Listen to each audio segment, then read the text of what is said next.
It's no secret that jack of all trades Mark Cuban is one of the wealthiest people. But how exactly did he get so rich? Mark Cuban founded video portal Broadcast.com with fellow Indiana University alumni Todd Wagner in 1995 and sold it to Yahoo for $5.7 billion in 1999. Today, he owns the NBA Dallas Mavericks and has stakes in Magnolia Pictures, AXS TV, and dozens of small startups. He sold stamps door-to-door as a kid and gave disco lessons to help pay his way through Indiana University. Cuban was inspired to strike out on his own when he was fired from a software shop for closing a $15,000 sale instead of cleaning up the store. Not so many people get to say they own an NBA team, as well as judge on one of America's most loved TV shows, Shark Tank, at least running several successful businesses in the meantime. For Mark Cuban though, this is reality, and unsurprisingly, it pays pretty well. According to Forbes, Mark Cuban has a real-time net worth of $4.6 billion. So, how did Mark Cuban make his money? Like most mega wealthy people, Cuban has not one but several sources of income, and let's just say they're all pretty lucrative. But the place where it all started for Cuban was a business venture with university pal Todd Wagner back in 1995. They both joined AudioNet, an internet radio broadcaster, to sell in exchange for $5.7 billion in Yahoo stock in 1999. Yahoo stock declined shortly after, but some wise decision-making on Cuban's part ensured the $1 billion he had inherited, he only lost $20 million. In the years since, Cuban has gone on to invest in several successful startups, earning him a seat on the forever daunting panel on Shark Tank. He also spent $285 million on his AudioNet takings to purchase the NBA Dallas Mavericks in 2000, whom he still owns to this day. Mark Cuban's humble beginnings. Despite Cuban's vast sums of wealth now, things weren't always like this for the businessman. Cuban is reported to have originally hailed from a working-class background and has recalled gaining interest in the business world after selling beanbags to fund a pair of basketball sneakers aged 12 years old. Cuban also revealed on Shark Tank that at one stage of his adult life, he didn't even have $200 to open a bank account. Mark Cuban was born on July 31, 1958 in Pittsburgh, Pennsylvania, and grew up in a working-class family just like a lot of us. Mark Cuban actually started hustling at a very young age. At 9 years old, he was buying baseball cards, bundling the Pittsburgh Pirates players together and reselling them on the playground at a premium. At age 12, he sold garbage bags door to door. By the age of 15, he was peddling stamps. Cuban says that selling the stamps taught him more about business than any class he had ever taken. Through collecting stamps, he was able to learn about the laws of supply, demand, pricing, and when to buy, sell, hold an asset. That stamp money he made eventually helped pay for his college at the University of Indiana, where his side hustles really started taking off. Cuban chose to skip his senior year in high school and instead enrolled in the University of Pittsburgh. After a year there, he transferred to Indiana University, where he studied business. His entrepreneurial journey continued throughout his college years. At college, Mark would teach sorority girls how to disco for $25 per hour. His next big step was opening a bar called Motley. This bar became the go-to spot in Bloomington, but was ultimately shut down after word got out that an underage girl had won a wet t-shirt contest. Unfazed by the shutdown, Cuban took these business lessons from Motley into his next venture. He always had 51% ownership, even though he never put his own money up front, but no one minded because he always built up the business.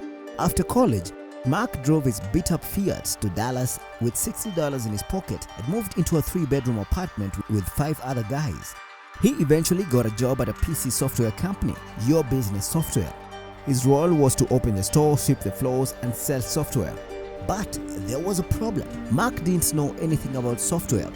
Every night, he brought home a different software manual and read it, no matter how late at night it was. 9 months into that job, Mark became the top salesman. But then he was fired for disobeying his boss, and that was actually the 3rd time he had been fired.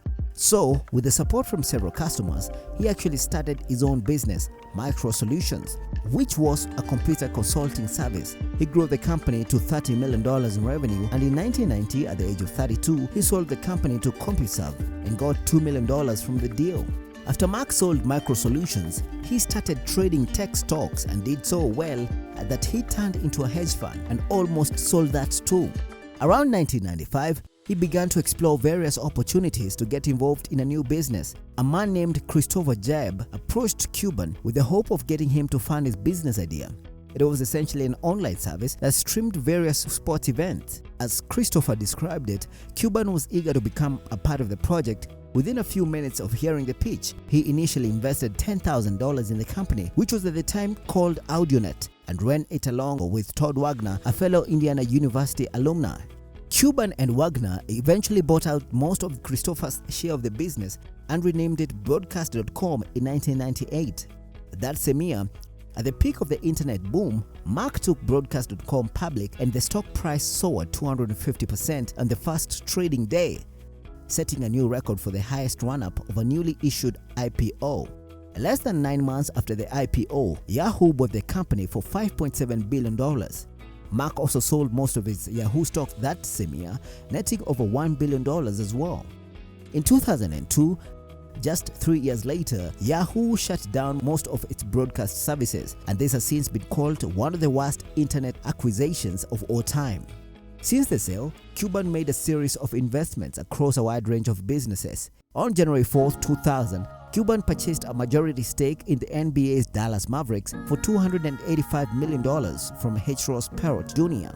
In the 20 years before Cuban bought the team, the Mavericks won only 40% of their games and had a playoff record of 21-32. In the 10 years following, the team won 69% of the regular season games and reached the playoffs in each of the seasons except for one. According to Forbes, the sports franchise is now worth $2.4 billion.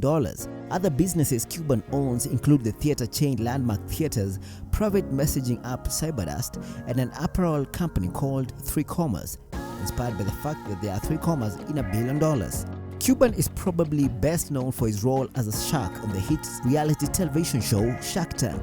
He has invested millions of dollars in more than 80 small businesses in the show since joining the program in 2012.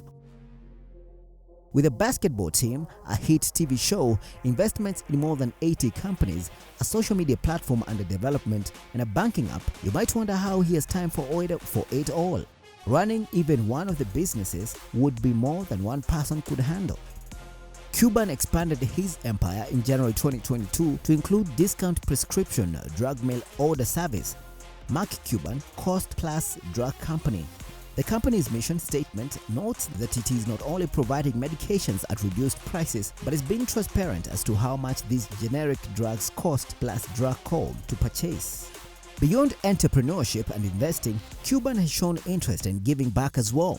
Founded and funded by the Mark Cuban Foundation, the Fallen Patriot Fund first provided financial assistance to the families of soldiers who were killed or seriously injured during the Operation Iraqi Freedom. Now, it helps the families of military members or first responders who were killed or seriously injured on the job. The fund has provided more than $5 million in grants to families. Did you know the Guinness Book of Records credits Cuban with the largest single commerce transaction after purchasing a Gulfstream jet for $40 million over the internet in October 1999? Now you know. Thank you for watching.